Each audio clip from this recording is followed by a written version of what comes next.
स्वागत है। आज हम रॉबर्ट कियोसाकी की किताब रिटायर यंग रिटायर रिच पर एक गहरी नज़र डाल रहे हैं। इसके कुछ विचार वाकई दिलचस्प हैं, शायद थोड़े चौंकाने वाले भी हैं। हाँ बिल्कुल। स्रोत बताते हैं कि कैसे जल्दी रिटायर होना, मतलब आर्थिक रूप से स्वतंत्र होकर, ये मुमकिन है।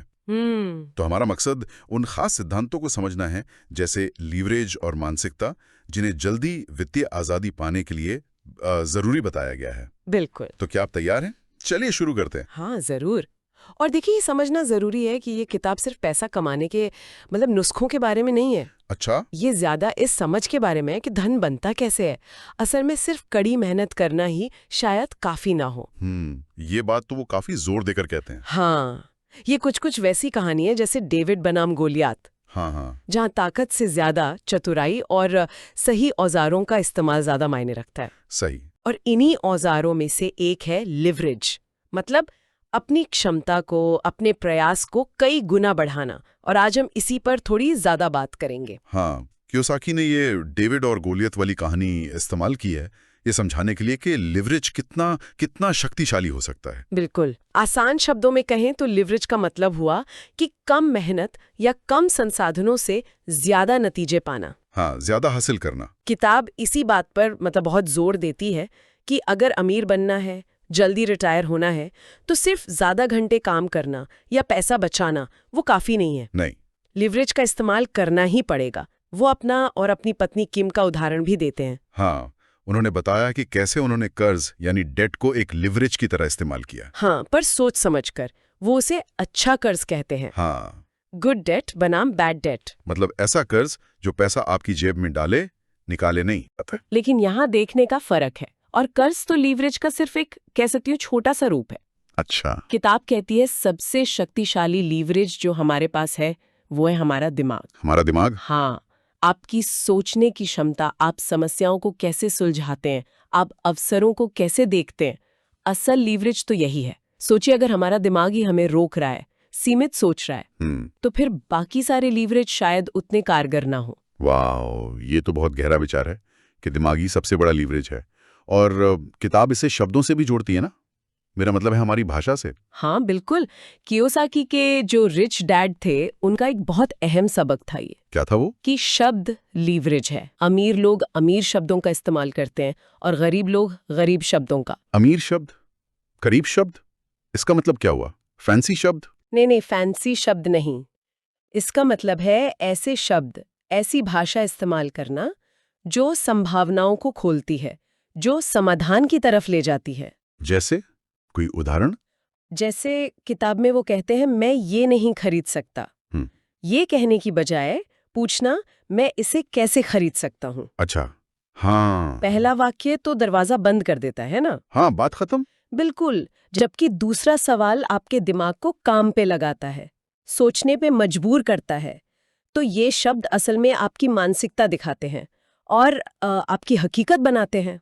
ये वाकई सोचने वाली बात है कि हमारे रोज के शब्द भी हमारी आर्थिक स्थिति पर असर डाल सकते हैं। बिल्कुल। तो दिमाग और शब्दों के अलावा और कौन से लीवरेज हैं जिनकी बात किताब में की गई है? ओह, कई सारे हैं। आपकी योजनाएं लीवरेज हैं। योजनाएं? कैसे? एक अच्छी योजना आपको सही रास्ते पर रखती है, आपको भटकने से बचाती है। वो आपका समय और ऊर्जा बचाती है। ठीक है। आपके कार्य, आपके एक्शंस लीवरेज हैं। सही समय पर सही कदम उठाना नतीजों को कई गुना बढ़ा सकता है। हाँ। आपके रिश्ते, आपका नेटवर्क, वो भी लीवरेज है। सही लोगों से जुड़ना आपको ऐसे अवसर, ऐसे संसाधन दे सकता है जो अकेले मिलना मुश्किल है। सही कहा। आपके उपकरण जैसे टेक्नोलॉजी या सिस्टम्स, वो लीवरेज है। और हाँ, जैसा आपने पहले इशारा किया था, यहाँ तक कि आपका खाली समय भी। हाँ, खाली समय, ये लीवरेज कैसे हो सकता है, ये मैं थोड़ा और समझना चाहूंगा। सोचिए, बहुत से लोग अपना खाली समय कैसे बिताते हैं? टीवी देखकर, सोशल मीडिया पर, या बस आराम करके। हाँ, ज्यादातर तो यही होता है। और इसमें कुछ गलत भी नहीं है, लेकिन किताब बताती है कि कई सफल व्यवसायी और अमीर लोगों ने अपने बड़े-बड़े साम्राज्य की नींव इसी खाली समय में रखी थी। अच्छा, जैसे? ह्यूलेट पैकर्ड, फोर्ड, ये कंपनियां गैराज में शुरू हुईं। डेल कंप्यूटर्स एक कॉलेज के डॉर्म रूम में। अरे हाँ। उन्होंने अपने खाली समय का इस्तेमाल कुछ नया बनाने, कुछ सीखने या अपना व्यवसाय खड़ा करने में किया, तो ये हुआ खाली समय का लीवरेज लेना, मतलब उसी 24 घंटे में ज्यादा हासिल करना। अमीर लोग अक्सर गरीबों और मध्यम वर्ग की तुलना में ज्यादा तरह के और अलग तरह की लीवरेज इस्तेमाल करते हैं, और शायद यही उन्हें आगे रखता है। सही है। तो ये सिर्फ ये नहीं है कि आपके पास क्या संसाधन हैं, बल्कि ये ज्यादा है कि आप उन्हें पहचानते कैसे हैं और चतुराई से इस्तेमाल कैसे करते हैं। मतलब ये मानसिकता का खेल है। बिल्कुल। और यहीं से बात मानसिकता पर आ जाती है, जो शायद लीवरेज से भी ज्यादा बुनियादी चीज है। बिल्कुल, मानसिकता ही वो नींव है जिस पर लीवरेज का असरदार इस्तेमाल टिका होता है। आपने वो उदाहरण दिया था ना, मैं इसे कैसे खरीद सकता हूँ वाला। हाँ, वो मानसिकता का एक क्लासिक फर्क दिखाता है। कियोसाकी कहते हैं, पैसा सिर्फ एक विचार है, आपकी बाहर की दुनिया आपकी अंदर की सोच का आईना है। मतलब जैसा सोचेंगे वैसा पाएंगे। कुछ हद तक हाँ। अगर आप मन में गरीबी या कमी के विचार रखेंगे तो शायद आपकी हकीकत भी वैसी ही दिखेगी। अगर आप समृद्धि और संभावनाओं के बारे में सोचते हैं तो आप वैसे अवसर ढूंढने और बनाने लगते हैं। और किताब में से विपरीत सोच या कॉन्ट्रारियन थिंकिंग भी कहा गया है ना, मतलब जो सब सोच रहे हैं उससे अलग सोचना। हाँ, ये बहुत महत्वपूर्ण है। जैसे आम सोच क्या कहती है, एक सुरक्षित नौकरी सबसे अच्छी चीज है। हाँ, यही सिखाया जाता है ज्यादातर। ये शायद मध्यम वर्गीय सोच हो, लेकिन कियोसाकी के रिच डैड की सोच इसके बिल्कुल उलट थे। क्या सोचते थे वो? कि नौकरी की सुरक्षा असल में एक भ्रम है। असली सुरक्षा अपना व्यवसाय बनाने या निवेशक बनने में है, जहां आपका नियंत्रण ज्यादा होता है। ये सिर्फ सुरक्षित बनाम जोखिम भरा सोचने की बात नहीं है, बल्कि ये समझना है कि दोनों में अलग अलग तरह के जोखिम और इनाम जुड़े हैं। अमीर लोग अक्सर उस रास्ते पर चलते हैं जिस पर भीड़ नहीं चलती। इस विपरीत सोच में शायद असफलता को देखने का नजरिया भी शामिल है, क्योंकि बिजनेस बनाने में तो असफलता का डर बहुत होता है। हाँ, निश्चित रूप से किताब इस पर काफी जोर देती है। वो आंकड़े भी बताती हैं कि 10 में से 9 नए व्यवसाय शुरुआती सालों में असफल हो जाते हैं। बाप रे, ये सुनकर तो कोई भी डर जाएगा। हाँ, और ज्यादातर लोग डर जाते हैं और इसलिए कभी कोशिश ही नहीं करते। वो असफलता से इतना डरते हैं कि सफलता की संभावना को ही खत्म कर देते हैं। लेकिन कियोसाकी का तर्क है कि अमीर बनने के लिए आपको असफल होने के लिए तैयार रहना होगा। बल्कि वो कहते हैं, असफल होने की योजना बनाने के लिए तैयार रहना होगा। असफल होने की योजना बनाना, ये सुनने में थोड़ा अजीब नहीं लगता? हाँ, लगता है, लेकिन इसका मतलब ये है कि आप असफलता को सीखने की प्रक्रिया का एक जरूरी हिस्सा मानते हैं। अच्छा। कियोसाकी खुद बताते हैं कि कैसे वो अपने शुरुआती बिजनेस में फेल हुए, दिवालिया भी हुए, लेकिन हर बार उन्होंने कुछ सीखा और वापसी की।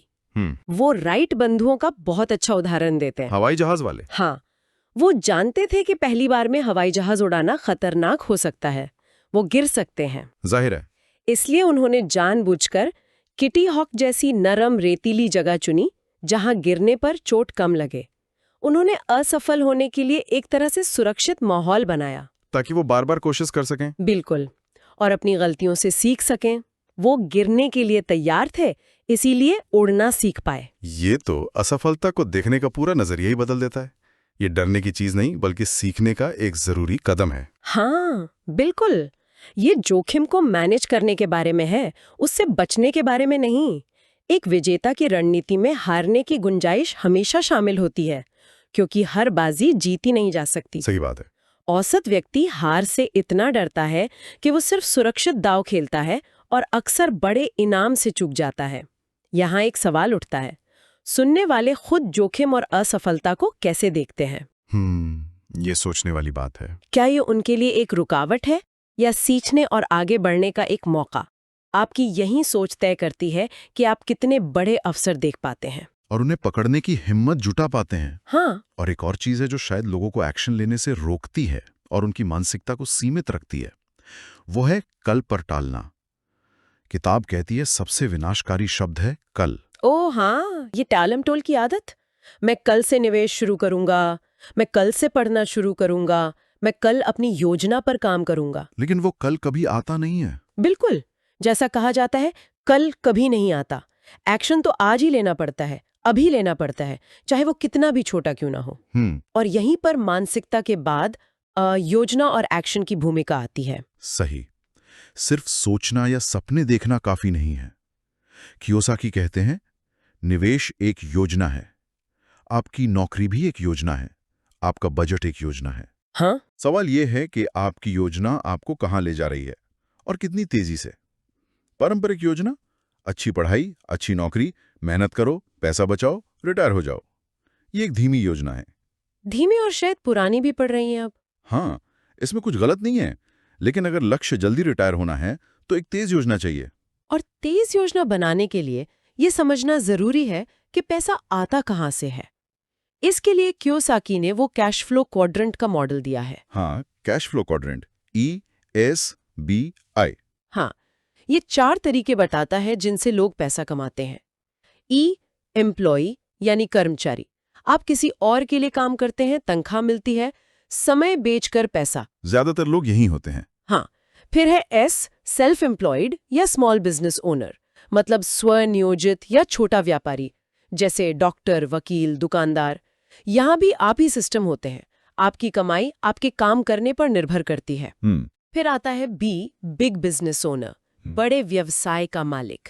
यहाँ आपके पास एक सिस्टम होता है और लोग आपके लिए काम करते हैं। आप रहें या ना रहें, सिस्टम पैसा बनाता है। यहाँ दूसरों के समय और पैसे का लीवरेज इस्तेमाल होता है। बिल्कुल। और आखिर में आय, इन्वेस्टर यानी निवेशक। यहाँ आपका पैसा आपके लिए काम करता है। आप बिजनेस, रियल एस्टेट, स्टॉक्स वगैरह में निवेश करते हैं। यहाँ पैसे का लीवरेज सबसे ज्यादा होता है। तो किताब का तर्क ये है कि अमीर लोग अपना ज्यादातर पैसा बी और आई क्वाड्रेंट से कमाते हैं, जबकि ज्यादातर लोग ई या एस क्वाड्रेंट में ही फंसे रहते हैं। हाँ, बिल्कुल। ई और एस क्वाड्रेंट में आप अक्सर खुद काम करते हैं, जिससे आपकी कमाई और आपका लीवरेज दोनों सीमित हो जाते हैं। बी और आई क्वाड्रेंट में आप या तो सिस्टम बनाते हैं या पैसे को काम पर लगाते हैं। इससे आय की संभावना लगभग असीमित हो सकती है और समय की आजादी भी मिलती है। तो तेज योजना का मतलब हुआ ई और एस से निकलकर बी या आई क्वाड्रेंट की तरफ बढ़ना, या उनमें अपनी आय बढ़ाना। हाँ, यही उसका सार है। और सिर्फ क्वाड्रेंट बदलना ही काफी नहीं है, बल्कि आप किस तरह की आय कमा रहे हैं ये भी बहुत जरूरी है। किताब 3 तरह की आय बताती है। हाँ, ये बहुत महत्वपूर्ण है क्योंकि टैक्स का असर तीनों पर बहुत अलग अलग होता है। अच्छा, कैसे? पहली है साधारण आय, ऑर्डिनरी अर्न्ड इनकम। ये वो आय है जो आप नौकरी से या अपने छोटे काम एस क्वाड्रेंट से कमाते हैं। इस पर टैक्स सबसे ज्यादा लगता है। किताब इसे मजाक में 50% पैसा कहती है, क्योंकि टैक्स और दूसरी कटौती के बाद शायद आधा ही घर आता हो। ओहो। दूसरी है पोर्टफोलियो आय, पोर्टफोलियो इनकम। ये आय पेपर एसेट्स जैसे स्टॉक्स, बॉन्ड्स, म्यूचुअल फंड से होती है। इस पर टैक्स आमतौर पर साधारण आय से कम लगता है, जैसे कैपिटल गेन्स टैक्स। इसे 20% पैसा कहा गया है। ठीक है। और तीसरी और शायद सबसे आकर्षक है निष्क्रिय आय, पैसिव इनकम। हाँ। Passive income. हाँ। ये आय रियल एस्टेट से, रॉयल्टी से या ऐसे बिजनेस से होती है जिनमें आपको रोज सक्रिय रूप से काम नहीं करना पड़ता। इस पर अक्सर सबसे कम टैक्स लगता है और कई बार सही प्लानिंग से ये टैक्स फ्री भी हो सकती है। इसे 0% पैसा कहा गया है। 0% पैसा। तो तेज योजना का फोकस निष्क्रिय और पोर्टफोलियो आय बढ़ाने पर होना चाहिए, क्योंकि उस पर टैक्स का बोझ कम है और वो बी और आई क्वाड्रेंट से ज्यादा जुड़ी हुई है। एकदम सही। और इसके साथ एक और सिद्धांत जुड़ा है, पैसे की गति यानी velocity of money. Velocity of money, ये क्या है? इसका मतलब सिर्फ पैसा बचाकर बैंक में रखना नहीं है, बल्कि उसे लगातार काम पे लगाए रखना है।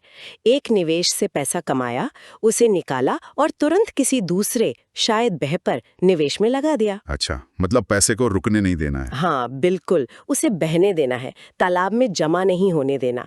पैसा जितनी तेजी से एक निवेश से दूसरे में घूमकर बढ़ता है, आपकी संपत्ति उतनी ही तेजी से बढ़ती है। ये आपके पैसे से ज्यादा मेहनत करवाना है। ये दिलचस्प है। तो बी क्वाड्रेंट के लिए बिजनेस बनाना और आई क्वाड्रेंट के लिए निवेश करना, और इसमें नेटवर्क का इस्तेमाल भी अहम होगा। हाँ, बी क्वाड्रेंट के लिए बिजनेस बनाना आपको सिस्टम बनाने और दूसरों के समय का लीवरेज लेने का मौका देता है, और नेटवर्क की शक्ति को मेटकाफ्स लॉ से समझा जा सकता है। Metcalfe's law? हाँ, ये नियम कहता है कि एक नेटवर्क की आर्थिक शक्ति उसमें जुड़े लोगों की संख्या के वर्ग के अनुपात में बढ़ती है। वर्ग के अनुपात में मतलब? आसान भाषा में, अगर आप अपने नेटवर्क का साइज दोगुना करते हैं तो उसकी कीमत 4 गुना बढ़ सकती है। इसलिए सही लोगों से जुड़ना, एक मजबूत नेटवर्क बनाना, ये बहुत शक्तिशाली लीवरेज है। और किताब में मुफ्त में काम करने का भी एक विचार है। ये थोड़ा अजीब लगता है सुनने में। हाँ, लगता है, लेकिन इसका मतलब ये नहीं है कि आप बिना पैसे के मजदूरी करें। तो फिर? इसका मतलब है कि शुरुआत में आप सीधे पैसों के लिए काम नहीं कर रहे हैं, बल्कि आप कोई संपत्ति यानी एसेट बनाने में अपना समय और अपनी ऊर्जा लगा रहे हैं। संपत्ति बनाना? जैसे? वो संपत्ति आपका बिजनेस हो सकता है, कोई नई स्किल हो सकती है, कोई प्रोडक्ट हो सकता है, या रियल एस्टेट में इक्विटी हो सकती है। आप पहले संपत्ति बनाते हैं और फिर वो संपत्ति आपके लिए निष्क्रिय आय, पैसिव इनकम पैदा करती है। अच्छा, तो आप आज मुफ्त में काम कर रहे हैं ताकि कल आपको काम न करना पड़े। हाँ बिल्कुल, ये भविष्य के लिए निवेश है अपने समय का। तो अगर हम इन सब रणनीतियों को जोड़कर देखें, BI क्वाड्रेंट पे फोकस, निष्क्रिय आय बनाना, पैसे की गति बढ़ाना, नेटवर्क बनाना, मुफ्त में काम करके संपत्ति बनाना, ये सब पारंपरिक नौकरी करो पैसा बचाओ वाली सोच से तो बिल्कुल अलग मानसिकता और एक्शन की मांग करते हैं। बिल्कुल, ये एक अलग ही खेल है और इसके नियम भी अलग हैं। इसमें सिर्फ मेहनत नहीं, बल्कि वित्तीय समझदारी, रणनीतिक सोच और लगातार एक्शन लेने की जरूरत होती है। और इन सब के लिए कुछ खास आदतें अपनाना भी बहुत जरूरी हो जाता है। हाँ, किताब कुछ मुख्य आदतों पर भी जोर देती है। जैसे पहला है एक टीम बनाना। सही। कियोसाकी कहती हैं कि कोई भी अकेले सब कुछ नहीं जान सकता या कर सकता। अमीर लोग टीम बनाकर खेलते हैं। टीम में कौन कौन होना चाहिए? आपकी टीम में एक अच्छा बुक कीपर, एक अनुभवी सलाहकार या मेंटोर, एक काबिल वकील, एक स्मार्ट अकाउंटेंट, ये लोग जरूर होने चाहिए। ये क्यों जरूरी है? क्योंकि ये लोग आपकी कमियों को पूरा करते हैं, महंगी गलतियों से बचाते हैं और सही निर्णय लेने में आपकी मदद करते हैं। कियोसाकी तो महीने में एक बार अपनी टीम के साथ जरूर बैठने की सलाह देते हैं। दूसरी आदत है लगातार सीखना। ये तो शायद हर क्षेत्र में जरूरी है। हाँ, लेकिन यहाँ फोकस सिर्फ जानकारी यानी कंटेंट इकट्ठा करना नहीं है, बल्कि अपनी सोच का दायरा, अपना कंटेक्स्ट बढ़ाना भी है। कॉन्टेक्स्ट बढ़ाना मतलब दुनिया कैसे बदल रही है, निवेश के तरीके कैसे बदल रहे हैं, इसे समझना। आपको लगातार किताबें पढ़नी होंगी, सेमिनार्स में जाना होगा, सफल लोगों से सीखना होगा। कियोसाकी कहते हैं कि स्कूल आपको नौकरी के लिए तैयार करता है, लेकिन सेमिनार और सेल्फ स्टडी आपको वित्तीय परिणाम देते हैं। उन्होंने खुद ऑडियो प्रोग्राम सुनकर बहुत कुछ सीखा और अपनी सोच बदली। तीसरी आदत है सत्यनिष्ठा यानी इंटीग्रिटी। आपके शब्द और आपके काम एक होने चाहिए। ये बहुत जरूरी है, खासकर जब आप टीम बना रहे हैं, नेटवर्क बना रहे हैं या निवेशकों के साथ काम कर रहे हैं। अगर लोग आप पर भरोसा नहीं कर सकते तो वो आपके साथ काम क्यों करेंगे? सही बात है। छोटे छोटे वादे निभाना, अपनी बात पर टिके रहना, इसी से विश्वास बनता है और विश्वास ही किसी भी सफल रिश्ते या बिजनेस की नींव है। और चौथी आदत है उदारता यानी जनरोसिटी। ये थोड़ा अटपटा लग सकता है कि अमीर बनने के लिए उदार होना जरूरी है। हाँ, ये सुनने में थोड़ा अजीब लगता है, लेकिन रिच डैड का यही मानना था। उनका सिद्धांत था पहले दो और तुम्हें मिलेगा। मतलब आप जितने ज्यादा लोगों की जरूरतों को पूरा करेंगे, जितनी ज्यादा उनकी सेवा करेंगे, आप उतने ही अमीर बनेंगे। ये पारस्परिकता का नियम है, लॉ ऑफ रेसिप्रोसिटी। कोई उदाहरण? हेनरी फोर्ड का उदाहरण दिया जाता है। उन्होंने ज्यादा से ज्यादा लोगों को सस्ती कारें दी, उनकी सेवा की और बदले में वो अरबपति बन गए। उनका फोकस सिर्फ पैसा कमाना नहीं था, बल्कि बड़े पैमाने पर लोगों की समस्या का समाधान करना था। ये चार आदतें, टीम बनाना, सीखना, सत्यनिष्ठा और उदारता, ये तो एक बहुत मजबूत नींव तैयार करती हैं। बिल्कुल। अब बात करते हैं कुछ ठोस निवेश रणनीतियों की जिनका जिक्र किताब करती है, खासकर रियल एस्टेट और पेपर एसेट्स में। हाँ, किताब इन पर भी बात करती है, ये दिखाने के लिए कि कैसे बी और आई क्वाड्रेंट में असल में काम किया जा सकता है। रियल एस्टेट में देखिए, निष्क्रिय आय जो किराए से आती है वो तो है ही। हाँ। उसके अलावा टैक्स के बहुत बड़े फायदे मिलते हैं।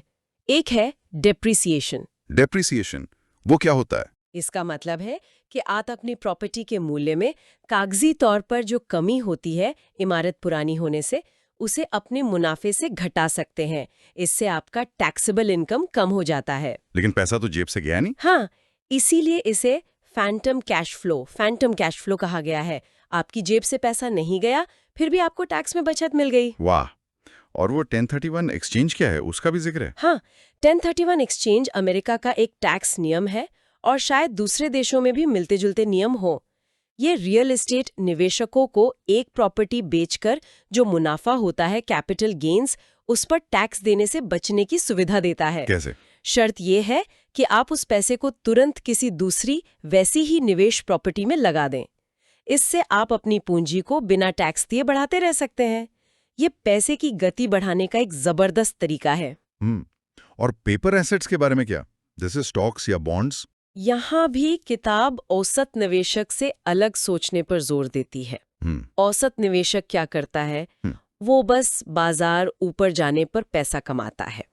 खरीदो सस्ता, बेचो महंगा। हाँ। और जब बाजार गिरता है तो घबराता है या नुकसान उठाता है। सही बात है। लेकिन ज्यादा समझदार निवेशक या ट्रेडर ऐसे साधनों का इस्तेमाल करते हैं जिनसे बाजार चाहे ऊपर जाए या नीचे पैसा कमाया जा सके या कम से कम जोखिम कम किया जा सके। किताब ऑप्शंस का जिक्र करती है, जैसे पुट्स और कॉल्स। ये ऑप्शंस क्या होते हैं, आसान भाषा में समझा सकते हैं? देखिए, ऑप्शंस एक तरह के कॉन्ट्रैक्ट होते हैं। ये आपको भविष्य में एक तय तारीख पर एक तय कीमत पर किसी संपत्ति, जैसे कोई स्टॉक, को खरीदने, ये हुआ कॉल ऑप्शन, या बेचने, ये हुआ पुट ऑप्शन का अधिकार देते हैं। लेकिन ये आपकी मजबूरी नहीं है, सिर्फ अधिकार है। अच्छा, तो इसका इस्तेमाल कैसे होता है? कई तरह से हो सकता है। जैसे अगर आपको लगता है कि बाजार गिरेगा तो आप पुट ऑप्शन खरीदकर मुनाफा कमा सकते हैं, या आप अपने मौजूदा निवेश को बीमा करने के लिए, मतलब नुकसान से बचाने के लिए, पुट ऑप्शन खरीद सकते हैं। और अगर बाजार ऊपर जाने की उम्मीद हो तो कॉल ऑप्शन खरीद सकते हैं। इसी तरह शॉर्टिंग एक तरीका है जिससे आप गिरते बाजार में भी पैसा कमा सकते हैं। ये रणनीतियां तो काफी जटिल लग रही हैं। हाँ, ये थोड़ी जटिल हो सकती हैं शुरुआत में, लेकिन किताब का संदेश ये है कि सही ज्ञान और वित्तीय शिक्षा से आप इन साधनों का इस्तेमाल करते कम जोखिम के साथ ज्यादा रिटर्न पा सकते हैं। जोर हमेशा सीखने पर और अपनी समझ बढ़ाने पर है। ये सब जानकारी के बिना करना खतरनाक हो सकता है। तो इन सब बातों का निचोड़ क्या निकलता है? आज हमने रॉबर्ट कियोसाकी की किताब के नजरिए से लीवरेज, मानसिकता, योजना, एक्शन, आदतें और कुछ निवेश रणनीतियों को समझा। ऐसा लगता है कि मुख्य विचार ये है कि जल्दी और अमीर रिटायर होना, ये इस बात पे कम निर्भर करता है कि आप कितना कमाते हैं, हाँ? और इस बात पर ज्यादा कि आप पैसे, जोखिम, अवसरों और लीवरेज के साथ कैसे सोचते हैं और कैसे काम करते हैं। बिल्कुल। ये अपनी मानसिकता को बदलने और जो साधन उपलब्ध हैं उनका चतुराई से इस्तेमाल करने के बारे में है। बिल्कुल सही कहा आपने। ये एक मानसिक और रणनीतिक बदलाव है। और अंत में शायद यही सबसे बड़ा सवाल है। क्या? इस सारी चर्चा के बाद वो कौन सा एक छोटा ठोस कदम है जो कोई भी व्यक्ति आज उठा सकता है अपनी सोच बदलने के लिए, अपनी वित्तीय शिक्षा शुरू करने के लिए, या अपनी योजना पर वो पहला एक्शन लेने के लिए?